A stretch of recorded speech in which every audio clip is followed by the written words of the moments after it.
अस्सलाम वालेकुम। Programme debate news analysis में मैं हूं आपके साथ मनीज़े मोइन। नाजरीन, स्पीकर पंजाब असम्बली सप्तान खान ने मीडिया से गुफ्तगू करते हुए ये वाज़ेह तौर पर बता दिया है कि जो तारीख इमरान खान ने दी थी 23 दिसंबर बरोज़ जुमा, उस दिन पंजाब असम्बली नहीं टूट सकती।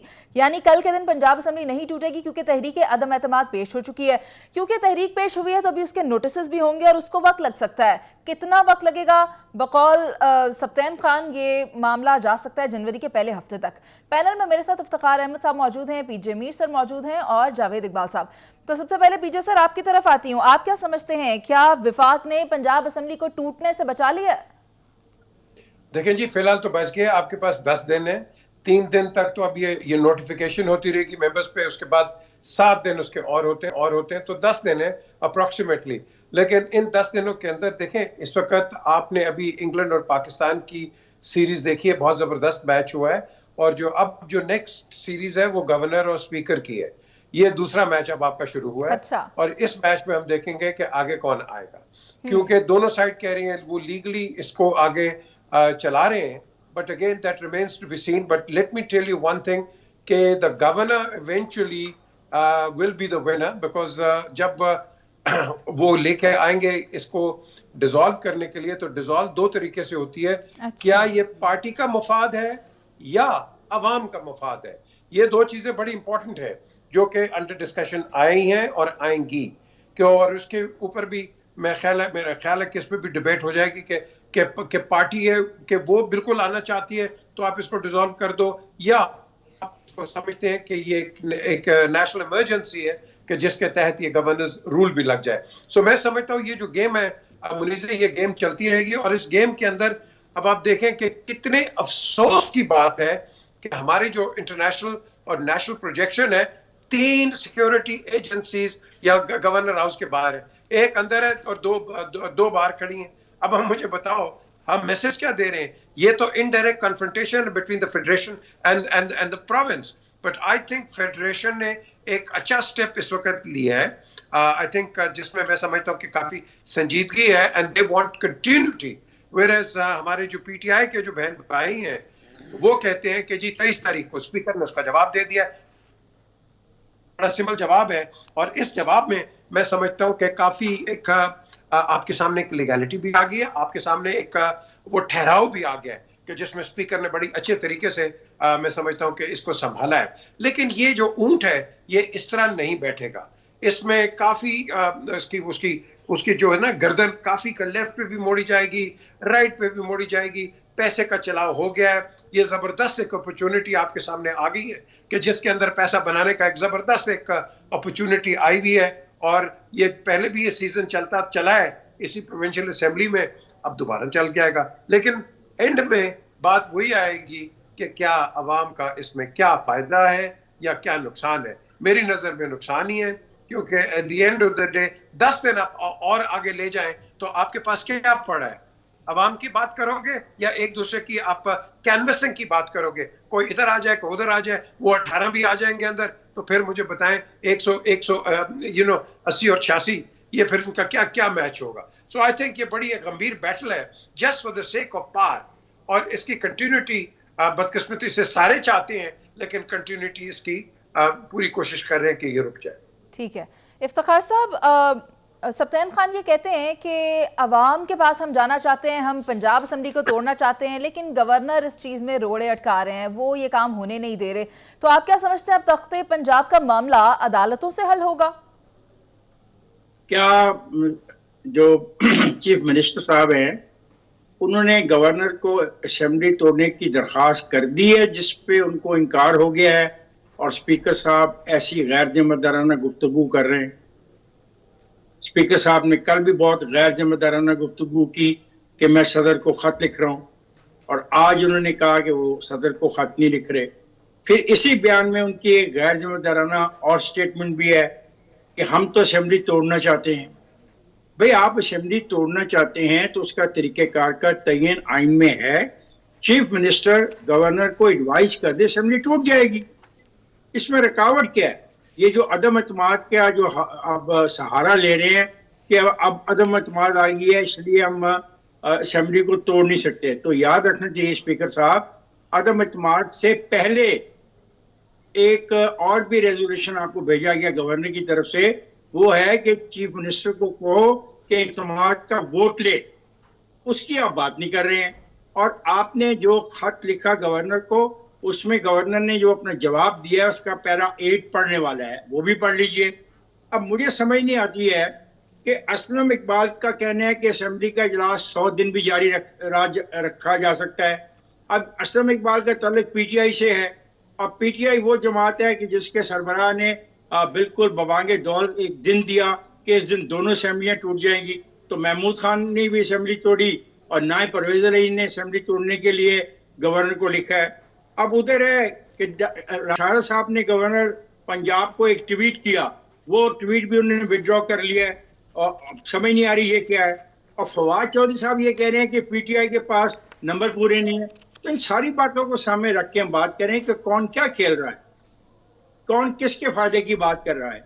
एक कॉन्स्टिट्यूशनल चीज है, आप उसको कॉन्स्टिट्यूशनली खेलना चाहते हैं तो आप एडवाइस कर दें गवर्नर को, असेंबली डिसॉल्व कर दी जाए। ये एडवाइस तो उस वक्त कर देनी चाहिए थी जब आप अपने लीडर के दाएं और बाएं बैठे थे, दाएं और बाएं बैठे होते थे, आप जेबों में से कागज निकालते और कहते कि जनाब इमरान साहब ये है एडवाइस टू द गवर्नर। उसी वक्त गवर्नर के पास एडवाइस पहुंच जाती और एडवाइस के फौरन बाद दोनों असेंबलियां टूट जाती। अब ये समझ नहीं आ रही कि ये खेलना क्या चाह रहे हैं। लगता ये है कि ये भी अब किसी रास्ते की तलाश में है, कोई ऐसा रास्ता जिससे इनके लीडर को फायदा पहुंच जाए। असेंबलियां कब तक चलेंगी कब तक नहीं चलेंगी इनका कोई इंटरेस्ट नहीं। नुकसान एक होगा, और जो हो रहा है वो है कि तमाम की तमाम इंतजामी ढांचा जो है वो मफलूज हो गया, क्योंकि इंतजामी ढांचे को ये पता ही नहीं लग रहा अब क्या करना है। बहुत जूनियर अफसर बहुत सीनियर अपॉइंटमेंट्स के ऊपर लगाए जा रहे हैं रोज की बुनियाद पर, और उससे और नुकसान पहुंच रहा है गवर्नेंस को। ठीक है जावेद साहब, सियासी रशराकशी जो है वो बढ़ चुकी है। आप क्या समझते हैं? एक जानिब राना सनाउल्लाह की स्टेटमेंट्स भी सामने आ रही हैं, वो कह रहे हैं कि सीएम ने एतमाद का वोट नहीं लिया तो वो अब वजीर आला नहीं है। देखो बात बड़ी सादा सी है, ये तख्ते पंजाब के लिए गेम ऑफ थ्रोन्स हो रही है, इससे ज़्यादा इसमें कुछ नहीं है। और रस्साकशी जिसकी तरफ आपने बात की, उस ताज को हासिल करने के लिए की जा रही है और उसके लिए मुख्तलिफ सहारे लिए जा रहे हैं। हर कोई अपनी अपनी मंतक और अपने अपने आइन की डेफिनेशन के साथ चल रहा है, जबकि जहाँ हम जमहूरियत की बात करते हैं, 73 के आइन की बात करते हैं, तो उधर जब नंबर्स की बात आती है तो नंबर्स की तरफ दोनों भाग रहे हैं। गवर्नर साहब अगर कॉल करते हैं कि आप वोट ऑफ कॉन्फिडेंस लें या वोट ऑफ नो कॉन्फिडेंस की तरफ जाएं, तो हुकूमत इससे भाग रही है। प्रॉब्ली उनके नंबर्स का कोई मसला है। मसला जो मेरी इतला के मुताबिक पीटीआई के 23 से 25 ऐसे मेंबरान हैं जो शायद वोट ऑफ नो कॉन्फिडेंस में तो शो हो जाएं, जब वोट ऑफ कॉन्फिडेंस का टाइम आया है तो शो ना हुए। इसलिए वोट ऑफ कॉन्फिडेंस से वो भाग रहे हैं और वोट ऑफ नो कॉन्फिडेंस के लिए पंजाब हुकूमत चाह रही है। अच्छा, उन्होंने लेटर लिख दिया, आगे से स्पीकर साहब ने मुकाबले पे लेटर लिख दिया। उन्होंने कहा जनाब जो आइन और कॉन्स्टिट्यूशन मुझे कहता है कि एक चलते सेशन में मैं दूसरे सेशन पे आप मुझे डिक्टेट नहीं कर सकते। बड़ी सादा सी बात है। बात यह है कि ये वही गेम ऑफ थ्रोन्स है और जिसके लिए रस्साकशी हो रही है, और इससे ज़्यादा इसमें कुछ नहीं है। और हासिल वसूल क्या होना है वो आपको भी पता है, और हम मुतद बात कह सकते हैं, इसमें अवाम का ताल्लुक कहीं भी नहीं है। क्योंकि हम तो ये जो चैम्पियनशिप उठाते हैं जमहूरियत की और आइन की, वो चैम्पियनशिप सिर्फ हमारी अपनी ज़ातियात के लिए होते हैं, इसमें अवाम के लिए कुछ नहीं होता। इसलिए आज पाकिस्तान में जमहूरियत भी कमज़ोर है, जमहूरी अदारे भी कमज़ोर हैं। इसलिए आज आप देखें कि पाकिस्तान में मईशत भी कमज़ोर हो रही है। क्यों? कि पिछले 8 महीने में हमने मुल्की मसाइल पर तवज्जो देने की बजाय, अवाम की फलाह पर तवज्जो देने की बजाय, पाकिस्तान को मजबूत करने की बात करने की बजाय हम तो अपने अपने वतीरे और अपने अपने हिस्से का काम कर रहे हैं, जिससे हमें इंडिविजुअली फ़ायदा है। ये है वो हालात। चाहे वो इमरान खान है, इमरान खान अगर पॉलिटिक्स कर रहे हैं आज, तो आज उनको जल्दी इस बात की है कि भाई फौरी इलेक्शन कराओ। और यार अगर 4 महीने बाद भी हो जाते हैं तो इससे कौन सा तूफान आ जाएगा? अगर आप पॉपुलर हैं, मानते हैं आप पॉपुलर हैं इस वक्त, और दूसरी तरफ हुकूमत है वो भी जिद पे है, तो सियासत टोटल रह गई है जिद और अना की। तो कंक्लूड क्या हुआ? कंक्लूड ये हुआ कि ये जो पार्लियामेंट है या ये जमहूरियत है, ये बनी सिर्फ इशराफिया के लिए, चाहे वो इशराफिया की शक्ल पीटीआई में है, चाहे वो इशराफिया पीडीएम की शक्ल में। इनके अपने मामलात और इनको अपने इक़्तिदार से जो इन्होंने हासिल वसूल करना है, वो कहीं इनका पेट भरेगा तो अवाम की तरफ ये सोचेंगे ना। परवेज अलाई इसलिए कुर्सी नहीं छोड़ना चाहते, वो चाहते हैं कि डेवलपमेंट फंड इतना है।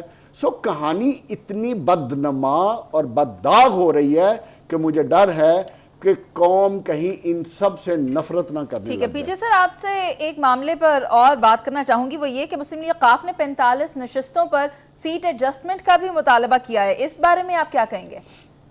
देखें, ये तो अभी एक बार्गेनिंग पार है, एक बार्गेनिंग चिप होगा, किसका होगा क्या, ये तो अब आपको पता चलेगा कि जब ये सीट एडजस्टमेंट एक्चुअली होगी। ये तो टीजर्स है कि मुझे 45 दे दो, मुझे 10 दे दो, 15 कर दो, ये एक टीजर है। और इस टीजर के अंदर we will have to wait and see कि what actually happens. Now at the end of the day, देखो मुनीजा, जो सबसे बड़ा सवाल है, 3.5 साल या 4 साल आप कह लें, इमरान खान आए, ओके वेरी गुड, अच्छे वोट से आए हैं, जीत के आए, जो भी आए, लोग इनको इलेक्टेड कहते थे या वो सिलेक्टेड कहते थे, व्हाटएवर। मेरा एक सवाल है, पीपीपी, रोटी कपड़ा मकान, पीएमएलएन, वो येलो कैब्स, एम्प्लॉयमेंट, और ये करप्शन, चले आज पे आते हैं, क्या करप्शन खत्म हुई? नो। तो जिस मैंडेट पे आप सब लोग आते हो, बड़ा अच्छे मैंडेट्स हैं, ये बुरे नहीं है, लेकिन इसकी इंप्लीमेंटेशन नहीं है। और इसकी जो नाराबाजी होती है, और बाद में जब आपने सवाल किया है, सीट एडजस्टमेंट होती है, सीट एडजस्टमेंट डजंट मैटर, जो मर्जी आए, जब आप आते हो, do you actually deliver for what you are asking, और at least asking to the people. हम ये करेंगे, क्या करप्शन खत्म हुई है, जो कि सबसे बड़ा अलमिया पाकिस्तान सर, ना तब्दीली आई ना करप्शन खत्म हुई। पीजे सर, आप बिल्कुल ठीक कह रहे हैं, लेकिन ये सारी सूरत हाल देखकर ज़ैन खान ने भी कहा कि हम असेंबली तोड़कर अवाम के पास जाने हैं, लेकिन गवर्नर साहब ऐसा होना नहीं दे रहे हैं। ये सारी सूरत हाल देखते हुए ऐसा लगता है कि ये मामला जो है वो तबालत इख्तियार करेगा और जुम्मे को तो असेंबली तहलील नहीं होने वाली। और ये भी कहा जा रहा है कि अदालत में हो सकता है कि इसका फैसला हो जाए। अदालत जाने का ऐलान पाकिस्तान तहरीक इंसाफ ने एक और मामले पर भी किया है, वो अरकान कौमी असेंबली से इस्तीफ़ों का मामला है। इस पर करेंगे बात एक ब्रेक के बाद, आप साथ रहिए।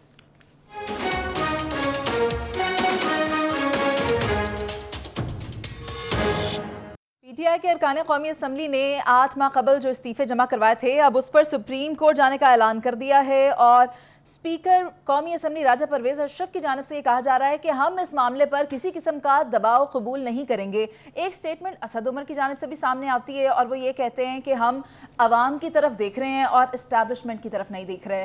पीजे सर, मैं एक मरतबा फिर आपकी जानिब आना चाहूँगी, आप क्या मुझे ये बता सकते हैं कि असद उमर को ये वजाहत क्यों पेश करना पड़ी, और क्या तहरीक इंसाफ अब भी किसी इशारे के इंतजार में है या नहीं?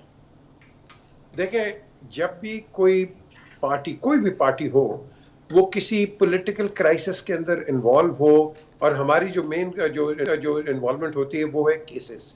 जब आप पे केसेस पड़ जाते हैं, और केसेस कोई पाकिस्तान में आम काम नहीं है निभाना, ये बड़ा मुश्किल काम है, तो उसके अंदर आप देखते हैं कि आपने एक अपनी पॉलिटिकल कैंपेन भी जारी रखनी है, आपने नेशनल इलेक्शंस की तरफ भी एक आंख रखनी है, आपने लोकल इलेक्शंस अगर ये होते हैं इस पर भी काम रखना है।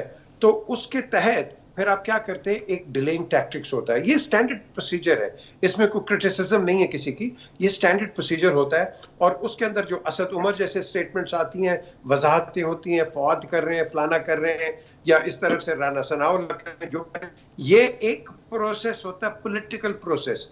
इस प्रोसेस को हर बंदा जहां जो नीचे होता है वो इसको इस्तेमाल करता है। तो ऐसी वजाहत के अंदर ना जाना, ना आना, ना करना है। अगर आपने करनी है, जो अभी हम बात में इफ्तिखार से भी कर रहा था, अगर करना है भाई आपने तो कर दो, व्हाट इज द डिले, क्यों नहीं करते, why not, just get on with it, simple. So इसके अंदर एक चीज होती है, एक एलिमेंट होता है, element of negotiation, element of backtrack political diplomacy. इसके तहत आप आगे चलते हो। It is a slow and steady runner, लेकिन इसके अंदर कई दफा अच्छे आप कह लो के पॉइंट्स भी आ जाते हैं, और कई दफा बड़े डैमेजिंग भी आ जाते हैं। सो हमने इसको दोनों को तोलना है, दोनों को, कि क्या डैमेजिंग आ रहे हैं या पॉजिटिव आ रहे हैं। लेकिन इस वक्त जो मुझे नजर आ रहा है, ये केओटिक नजर आ रहे हैं, और ये जो केओस है ये पाकिस्तान को हर तरीके से मैं समझता हूं तंग कर रही है, दोनों को, ये इसको अपोजिशन को भी और गवर्नमेंट को भी, क्योंकि आपकी जो इकोनॉमी है ड्विंडल कर रही है भाई, ये ड्विंडल कर रही है, it is going down. So the thing is in the mean time जो गवर्नमेंट है आज की इनकम्बेंट गवर्नमेंट, वो आपको थोड़ा सा 5 रुपए इधर कर देगी, 10 रुपए इधर कर देगी, ये होता है, आप भी सर्वाइव कर रहे हो, लेकिन इन द लॉन्ग रन आप भी मारे जाओगे, ऑपोजिशन जो आएगी वो से डबल टाइम मारी जाएगी। सो इसका सोल्यूशन क्या है? Sit down. हम बार बार कह रहे हैं, sit down, for god's sake sit down and talk and thrash it out, agree to disagree, thrash it out. हम उस मोड पे नहीं जा रहे, वो मोड हमने ऑब्सोलीट कर दिया है, और ये ऑब्सोल्यूशन, ये जो ऑब्सोलीट हम किया है, इसका नुकसान हमें पाकिस्तान को है। Please, so get your grip together. And जो आपने सवाल किया, it is an important question which people must understand, that the way forward is a dialogue, a political dialogue, not a monologue. Monologue से मुल्क ना political parties चलती हैं। ठीक है जावेद साहब, असद उमर ने जैसा कि कहा है कि हम उम्मीद कर रहे हैं कि फ़ौज सियासत में मुदाखलत नहीं करेगी, लेकिन दूसरी जानिब ऐलान करते रहे, तारीख देते रहे, असम्बली तहलील करेंगे, लेकिन वो भी नहीं कर रहे थे। आप क्या समझते हैं किस इशारे का इंतज़ार कर रही है PTI? इशारों का इंतज़ार तो है या नहीं है, लेकिन मुझे इन सब की बदनीयती, दोनों तरफ की बदनीयती और इनकी नीयतों में फतूर नज़र आ रहा है, क्योंकि ये दोनों के दोनों अपने अपने मतलब की सियासत के लिए एक अवाम से भाग रहा है और दूसरा अपनी टर्म्स एंड कंडीशन के तहत अपनी चीज़ें मनवाना चाह रहा है। बस सादा सी ये बात है।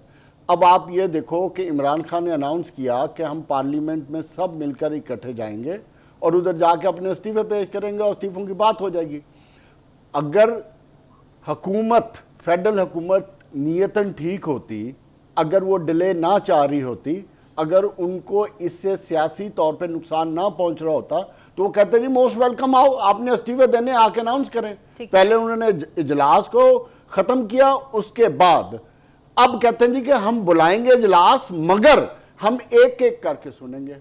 और यार आप प्रॉब्लम ये, और इनकी देख लें कि पिछले 6-8 महीने से आपने असम्बलियों से तो भागे हुए हैं, लेकिन असम्बलियों में अब जाके आप इस्तीफों का सोचना शुरू किया है। आप भी पॉलिटिकली अपने आप को रेलेवेंट रखते हुए, प्रेशर डालते हुए, अपनी जिद और अना की खातिर आगे लेके चल रहे थे, अब आप जाने का सोच रहे हैं।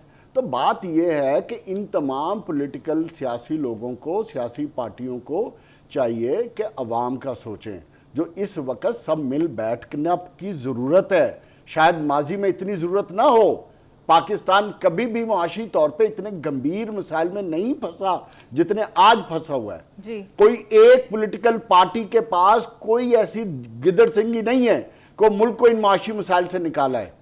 अब निकालने के लिए सबको मिल बैठकर फैसले करने होंगे, कुछ गिव एंड टेक करें। इकोनॉमी को मैं तो समझता हूं कि बिल्कुल साइडलाइन कर दें, आप अपनी सियासत करें, जितनी करनी है सियासत करें, गाली गलोच करें, जो करना करें, मगर मुआशी तौर पे एक ऐसा मॉडल बना दें 15-20 साल का जिससे मुल्क चलता रहे, मेरे मुल्क की मुआशी स्टेक खतरे में ना पड़े। उस तरफ तो आ ही नहीं रहे, तो आना पड़ेगा। अगर नहीं आएंगे तो फिर मुझे माजरत के साथ ये बात कहनी पड़ेगी कि जो लोग गैर सियासी ताकतें हैं उनको फिर सोचना पड़ेगा, क्या वो खामोशी से इस सिस्टम को डीरेल होते, फेल होते देखते रहेंगे?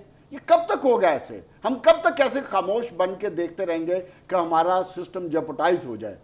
हुकूमत को चाहिए कि अगर 2-4 महीने आगे पीछे होते हैं, बैठ के कोई, इमरान खान ने अगर डेट का कह दिया तो उसको देना कोई डेट, बैठ जाए बात करें। अच्छा। अगर इमरान खान को अगर वो डेट नहीं सूट करती, नीयतों का क्यों, आखिरी बात, नीयतों का इसलिए कि हुकूमत एक्सटेंशन चाहती है, हुकूमत को पता है कि माशी तौर पर डिलीवर नहीं कर सकती, उसको 2 साल चाहिए, ये सारा फतूर है। और इमरान खान को पता अगर टाइम पे भी इलेक्शन होते हैं तो मुझे कोई इशू नहीं है। अब ये दोनों मफरूर हैं इस बात। ठीक है इफ्तिखार साहब, पार्लियामेंट के मामलात को पार्लियामेंट में ही हल क्यों नहीं किया जाता? चलें ठीक है, अगर स्पीकर कौमी असम्बली ने बुला लिया है तस्दीक के लिए इस्तीफों की, तो फिर चले जाते, एक प्रोसेस को फॉलो करते और वहां जाते। लेकिन ये पाकिस्तान तहरीक इंसाफ के अरकान तो कहते हैं कि अदालत का रुख करेंगे, और ये भी कहते हैं कि स्पीकर की जानिब से अगर हमें बुलाया जा रहा है तो ये सरीहन बदनीयती पर मबनी है। आप इसको पंजाब असम्बली के हवाले से कर रहे हैं, कौमी असम्बली के हवाले से नहीं कर रहे हैं। पहले ये देख लें, ये सवाल कौमी असेंबली के हवाले से आप कर सर रही मैंने हैं या कौमी असेंबली के हवाले से बात की है, जावेद साहब अपनी बात कर रहे हैं। अच्छा ठीक है। देखिए, कौमी असेंबली का जो तरीकाकार है इस्तीफा लेने का, वो तो तयशुदा है और इसमें सुप्रीम कोर्ट की कई रूलिंग्स भी हैं और ये इंडिविजुअल मामला बहुत अरसे से जेर बहस भी अदालतों में रहे हैं। आपको शायद याद हो कि इनमें से एक आदमी ने इस्तीफा दिया था कराची के एमएनए ने, और वो फिर अदालत में गया था ये कहने के लिए कि मेरा वो इस्तीफा कबूल न किया जाए, क्योंकि वो इस्तीफा एक प्रिंटेड कागज था जिस पे हमने अपनी पार्टी के लीडर के कहने पर दस्तखत कर दिए थे। वो एक किस्म का मॉरल प्रेशर था। तो अदालत ने उसको इजाजत दे दी और उसका इस्तीफा वापस कर दिया और उसकी मेंबरशिप बहाल कर दी। इन हालात में तो जो आईनी सूरत हाल है, जो आईनी तकाजा है, जो स्पीकर का मुतालबा है, वो दुरुस्त आइन के मुताबिक है और जो कवानीन असेंबली के जो चलाए जाने का तरीकाकार है उसके आइन मुताबिक है। हर आदमी को फर्दन फर्दन जाना होगा स्पीकर के पास और कहना होगा कि जो मैं इस्तीफा दे रहा हूँ अपनी मर्जी से दे रहा हूँ, किसी दबाव के तहत नहीं दे रहा और किसी प्रेशर के तहत नहीं दे रहा, ये कहना पड़ेगा। इसके बगैर ये बात आगे नहीं जाएगी। बाकी ये सारा खेल जो आपके सामने हो रहा है, मैं तो डे वन से कॉन्स्टिट्यूशन के साथ हूँ, जमहूरियत के साथ हूँ और इलेक्शन के सिस्टम के साथ हूँ। इलेक्शन अपने वक्त पे जब भी हुकूमत महसूस करती है और पार्लियामेंट महसूस करती है कि होने चाहिए तो उस पर होंगे। अब ये दो चीज़ें अप्रैल से लेके अब तक देख लें, एक चीफ ऑफ आर्मी स्टाफ का मुतालबा किया गया और इस किस्म की गुफ्तगू गैर जमादाराना की गई कि चीफ ऑफ आर्मी स्टाफ कैसा होना चाहिए और कुछ लोगों के बारे में ये शक पैदा करने की कोशिश की गई शायद वो इतने मुहिब्बुल वतन ही नहीं है। इस हद तक गैर जिम्मेदारी का सबूत दिया गया। वहाँ पे जब कामयाबी हासिल नहीं हुई तो फिर असेंबलियाँ तोड़ने के लिए एक बहुत लंबी तहरीक चलाई, 56 के करीब जलसे किए और असेंबली तोड़ने का ऐलान कर दिया। अब असेंबलियाँ भी नहीं टूटी तो अब रह क्या गया? अब ये जाना चाहते हैं कौमी असेंबली में इसलिए कि वहाँ पर जाके शोर शराबा करें और जो प्रोसेस अगला प्रोसेस है, जितना अरसा भी असेंबली की मुद्दत है, उस मुद्दत में रोज कोई ना कोई ऐसी हरकत करें कि अपना अखबारों में खबर की जीनत बनते रहें और टीवी कैमरों के सामने रहें। ये है असल में इशू। तो फिर साहब का इस्तीफा मंजूर करें, उस इशू से निकल आए सुकून से, जैसे 8 महीने हुकूमत की है, आगे भी हुकूमत कर लें। जावेद साहब आपको पहले बहुत मौका दिया है बात करने का दोनों पैसेज में। अगर आप चाहते हैं तो मैं बात नहीं करता। I believe in the constitution, I believe in the rules of the assembly. PJ sir आप कुछ ऐड करना चाह रहे थे? जी इफ्तिखार, ये जो अभी आपने बातें की थी बड़ी इंपॉर्टेंट, तो मुझे बताएं अंडर द न्यू रूल्स ये जो एक जजमेंट आई है कि the party members have to follow what the party says, ये भी तो अब आ गया ना इम्प्लीमेंट। अब तो इधर उधर नहीं हो सकता। Yes, they have to follow the party. Okay? Yes. Yes. But the question is this कि a man has already ने जाके अदालत में कहा है कि मेरा इस्तीफा वापस करो, अदालत ने फैसला दे दिया है, फिर उस फैसले को मैं कहाँ लेके जाऊंगा? तो फिर इसका भी जवाब देना। नहीं, इसका भी जवाब में जाके बैठ जाए। नहीं तो पार्लियामेंट चला गया ना। कोई बैठने का नहीं। इफ्तिखार ने जो बात की है बड़ी डीप बात की है कि पीजे सर वैसे मैं ये समझती हूँ कि अगर तमाम इदारे अपनी आईनी हदूद में रहते हुए काम करेंगे, फैसले करेंगे, तो ये तमाम मसाइल सामने आएंगे ही नहीं, क्योंकि मुल्क में पहले ही सियासी अदम इस्तेहकाम मौजूद है जिसकी वजह से माशी हालात भी ख़राब हैं और एक जानिब दहशतगर्दी ने भी सर उठा लिया है। दहशतगर्दी के मामलात पर करेंगे बात एक ब्रेक के बाद, आप साथ रहिए।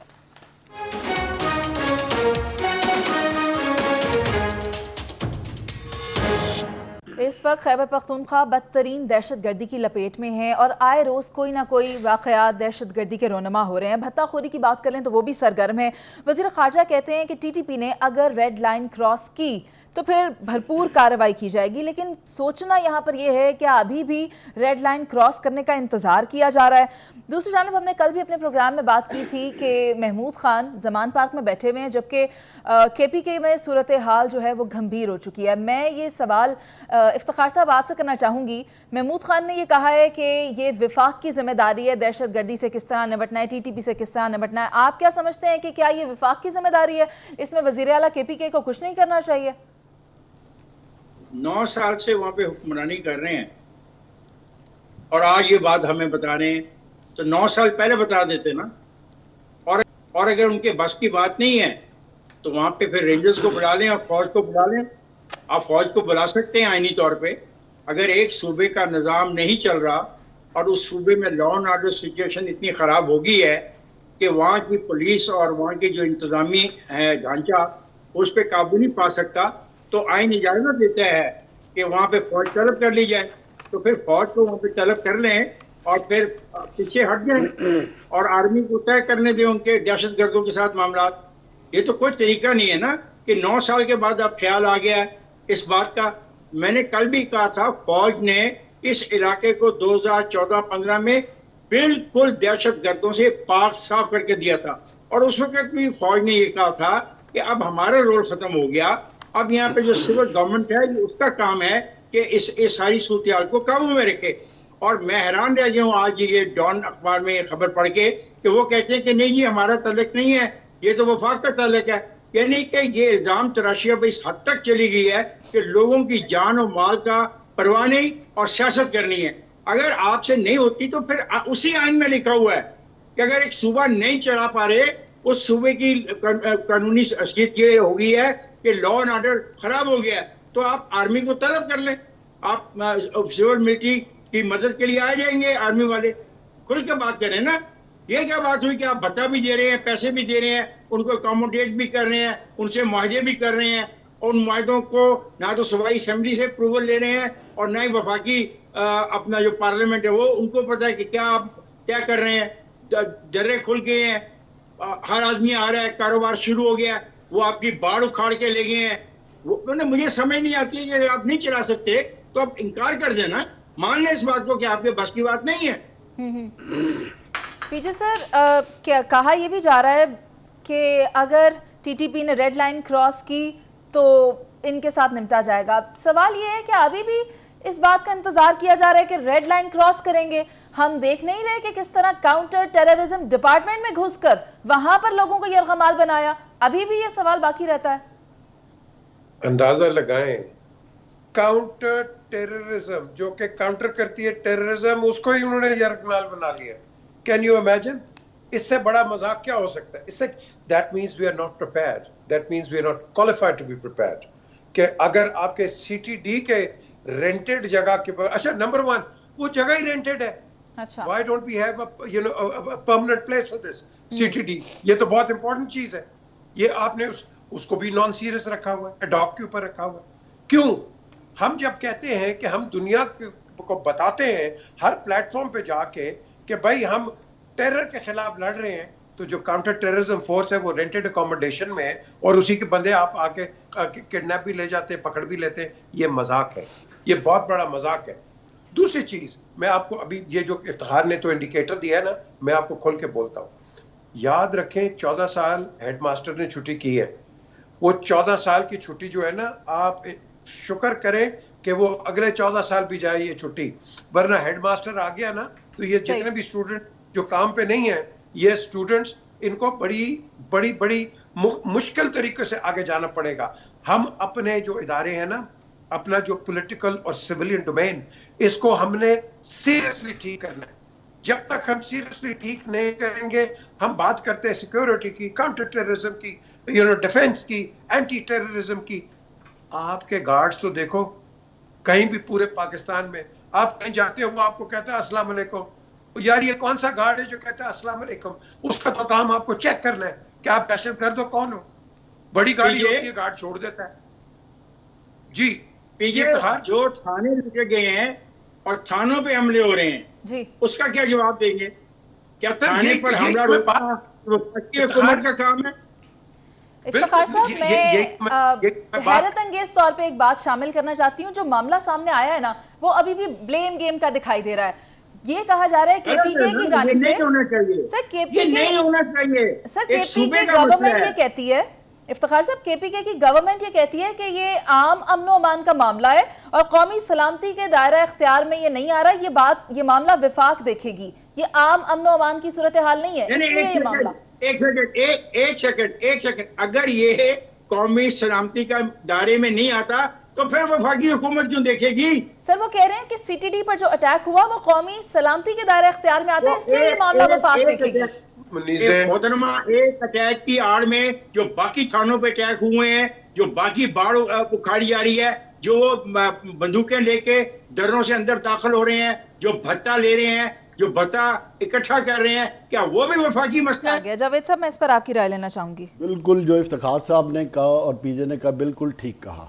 मेरा ख्याल है कि महमूद खान को पकड़ लेना चाहिए, अरेस्ट कर लेना चाहिए, प्रोविंशियल गवर्नमेंट को ख़त्म कर देना चाहिए, और उधर चूँकि कॉन्स्टिट्यूशन को फॉलो नहीं हो रहा इसलिए उस हुकूमत की ज़रूरत नहीं है।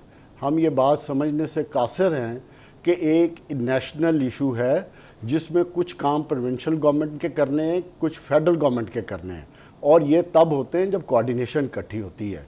जब इधर हालात ये हों कि हर बंदा अपना आइन और अपना कानून बना रहा है, तो उधर इस तरह की जब कोऑर्डिनेशन नहीं होगी तो उधर ब्लेम गेम ही होगा।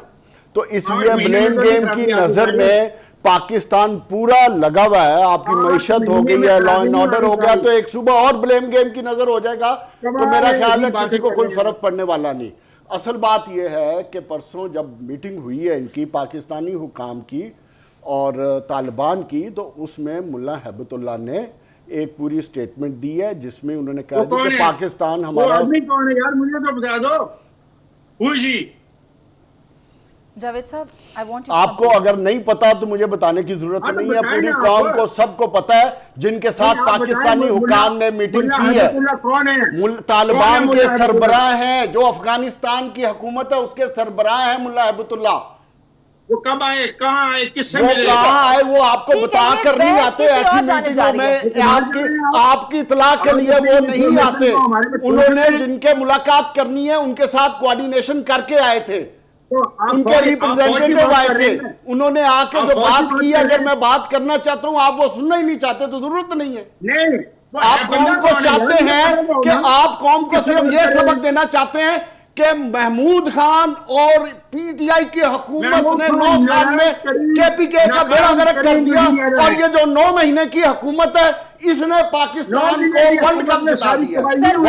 अगर आपका ये बयान है तो मैं इसे सल्यूट करता हूं। संजीदा, ये मामला इंतहाई संजीदा है। इफ्तिखार साहब बहुत शुक्रिया आपका, जावेद साहब आपका भी, और पीजे सर आपका भी। लेकिन जो हकीकत है वो ये कि इन सियासी इख्तलाफात और आपस की तकसीम की वजह से मुल्क में जो दुश्मन अनासर हैं वो सरगर्म हो चुके हैं और दहशतगर्दी परवान चढ़ रही है, और इसका फायदा किसी को नहीं हो रहा, इसका नुकसान अल्टीमेटली पाकिस्तान को हो रहा है। और अगर सूबे के हुक्मरानों ने होश के नाखुन ना लिए तो ये सूरत हाल और खतरनाक हो सकती है। इसी के साथ आपसे इजाजत, अल्लाह निगहबान।